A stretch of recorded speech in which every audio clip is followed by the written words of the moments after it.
রহিম আসসালামু আলাইকুম। আমি রয়্যাল স্পোর্টস থেকে মুন্না বলতেছিলাম। ভাই মুন্না ভাই কিন্তু খেলে না, কিন্তু খেলায়। আর টাইটান 7-এর কিন্তু অলরেডি দাম কিন্তু কমে গেছে ভাই। কত হাজার পিস লাগবে, হাজার হাজার র্যাকেট আছে টাইটান 7-এর, সম্পূর্ণ খোদাই। ঠিক আছে, এই দেখেন সম্পূর্ণ খোদাই করা। ঠিক আছে, এই যে ফুল খোদাই করা, দেখি খোদাইটা দেখো তো। এই দেখেন ফুল খোদাই করা। ঠিক আছে, ফুল খোদাই করা। যারা নিতে চাচ্ছেন মাত্র হচ্ছে শুধু ফ্রেম 1450 টাকা।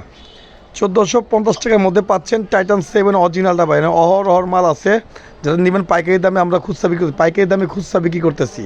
যাদের লাগবে সবাই খেলে। আবারও মুন্না ভাই আপনার বাংলাদেশের মধ্যে জেলার মধ্যে আবার সুযোগ করে দিল খেলার জন্য, আবার সুযোগ করে দিল। আপনারা সবাই খেলেন। ঠিক আছে, তো আবারও সুযোগ করে দিচ্ছে মুন্না ভাই, আপনারা সবাই খেলাধুলা করেন। আবারও টাইটান 7 হচ্ছে ধামাকা অফার দিয়ে দিল 1450 টাকা। 1450 টাকার মধ্যে অরিজিনাল টাইটান 7 পাচ্ছেন আপনারা সকলেই। এই দেখেন র্যাকেট, দেখছেন র্যাকেটের কালেকশন, সমস্ত র্যাকেটের কালেকশনের শেষ নেই ভাই এখানে। আজকের জন্য ভিডিও পর্যন্ত। সবাই ভালো থাকবেন, সুস্থ থাকবেন। আল্লাহ হাফেজ।